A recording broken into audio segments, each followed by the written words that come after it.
So tell me how you got your start in playing mbira. Well, it goes back a few years. 1976, I took a jazz history class at Northwestern University with Paul Berliner, who wrote the book The Soul of Mbira. Now, his book is about the Shona people and their music, and particularly about the mbira. But this class was about jazz, and he was using the mbira to demonstrate how to improvise. And improvisation is a big part of mbira. But he sang so beautifully, and he played the instrument with such passion. It just stayed with me. Back then, I was studying to be a classical percussionist. But years later, when my friend Fred Bugby, who now teaches at New Mexico State University, at that time was at Limestone College in Gaffney, South Carolina, and he said, I've got a friend, Andy Cox, he's an art professor, and he makes mbiras. And when Andy first showed me an instrument, I said, oh, that's an instrument that Paul Berliner plays.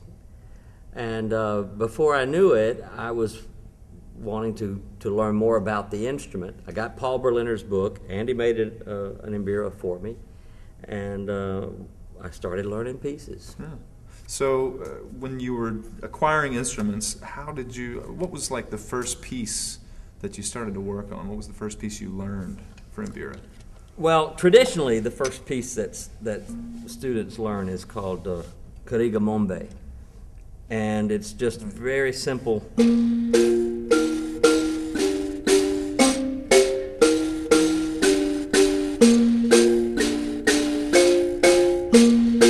Just the two thumbs.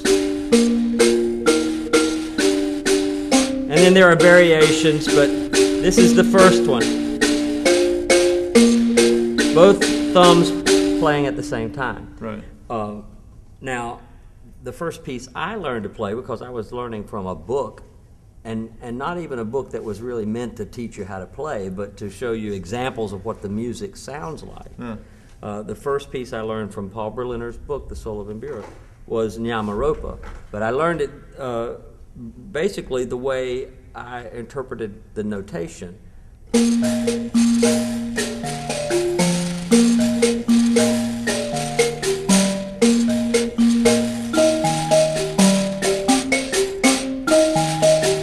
So I'm hearing this 1 and 2 and 3, 4 and 5 and 6, 1 and 2 and 3, 4 and 5 and 6, 1 and 2 and 3, baka-tu-gaka, baka-tu-gaka, baka-ta-kappa, baka-tu-kappa, baka-tu-kappa. Gotcha. Yeah, right. So I'm hearing chica-ta-chica, chica-ta-chica, chica-ta-chica.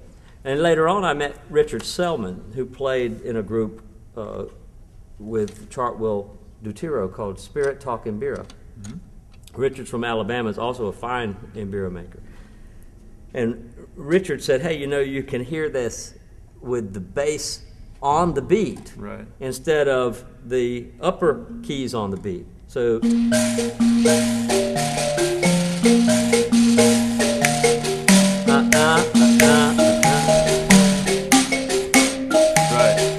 you can shift your perception of what's going on here. And that opened up a whole new world for me. That right. You can shift your perception and hear it in a totally different way. Yeah. And of course, that's how the Kutsin Hira Kushaura interlock happens. Okay. One player's playing one way and the other. Okay, could you explain a little bit just which is which? You say Kutsin Hira Kushaura.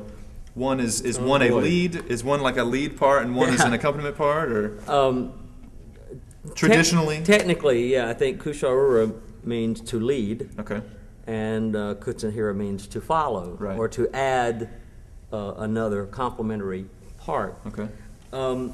Some Kushaura parts and Kutsin Hira parts are the same, just like what I demonstrated with Nyamaropa. Yeah. They're just one is moved over a beat. Right. Some, like with Nema Musasa, that you and I play together, the Kutsin Hira is totally different. When right, we play the Kushaura is...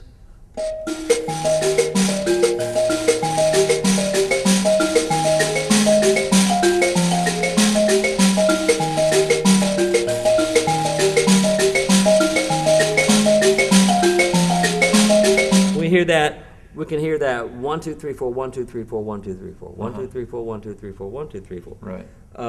But the Kutsenhira is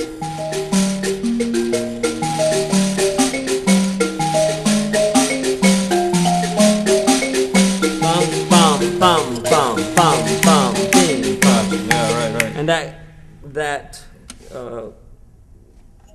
contrasts with booga dugga Right. biga dugga. So they become And contrapuntal. so yeah, it's a yeah. 4 against 3 polyrhythmic relationship, Right. which makes it very complex, especially to a Western ear. Yeah.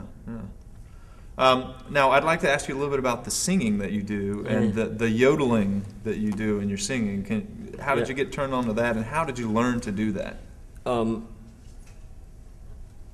Again, I heard Paul Berliner. He's the first person I heard sing that way with the yodel. It's a lot like the Tarzan yell. Whoa, yeah. Right. I've heard it called shiguri. I've heard it called kungaridzira, but it is a yodeling effect. Once I had heard it, I thought, hey, I can do that. Yeah. And really, along the way, I began to. I studied some with Chartwell DeTiro from Spirit Talking Bureau, Thomas Matfumo's band. Sure. He helped me a lot to understand the meaning of the lyrics of the Shona songs. Yeah. But I don't remember ever actually asking anybody, how do you do that yodel thing? I listened to a lot of recordings. Yeah.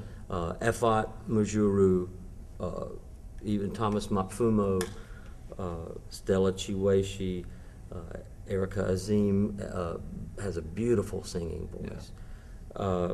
And just gradually emulated that style of singing. Yeah.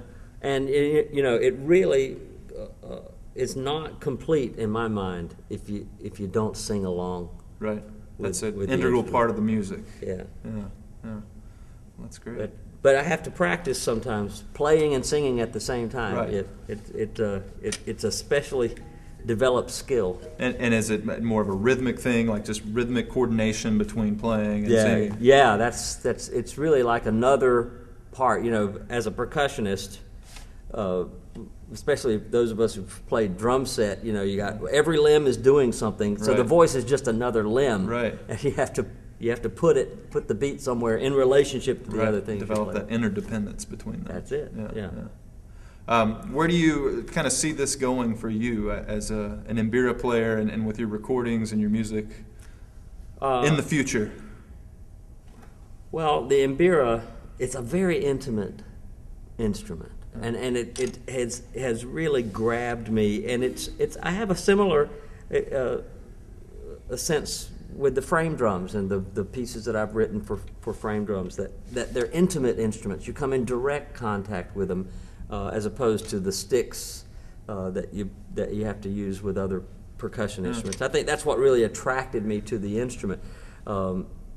There is something, though, that I can't explain that grabs me about that instrument, and I just love playing it. As Chartwell says, sometimes you get an itch to play it. Yeah. I felt the itch with this instrument more than any other instrument I've ever played. Wow. So it's a real expressive outlet for me, and at the same time, it's a way for me to tap into a source, a spiritual, very very powerful spiritual source. Yeah. And I feel very connected through this instrument. Yeah.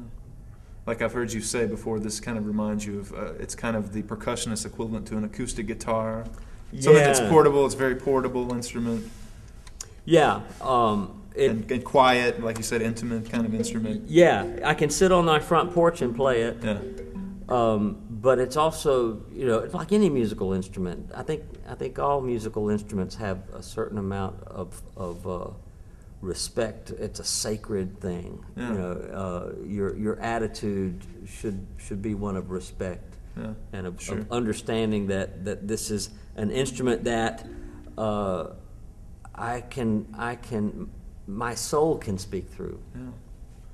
And that brings me to one other thing, talking about the spiritual aspect of this instrument in traditional settings. Specifically, the bottle caps on here. There's a very spiritual connection to the music through the bottle caps and through the buzzers. Well, there's a metaphor that says that the instrument itself, the soundboard, the wooden soundboard represents the earth, and the keys that you pluck and that vibrate represent all the people and all the living things on the earth. Right. And the bottle caps, which are attached to the soundboard and to the gourd and vibrate sympathetically, represent the ancestors who continue to participate in the lives of the living, but in sympathetic vibration. Right. I think that's a very nice way of looking at it. Yeah. Very nice. Thanks. Thank you.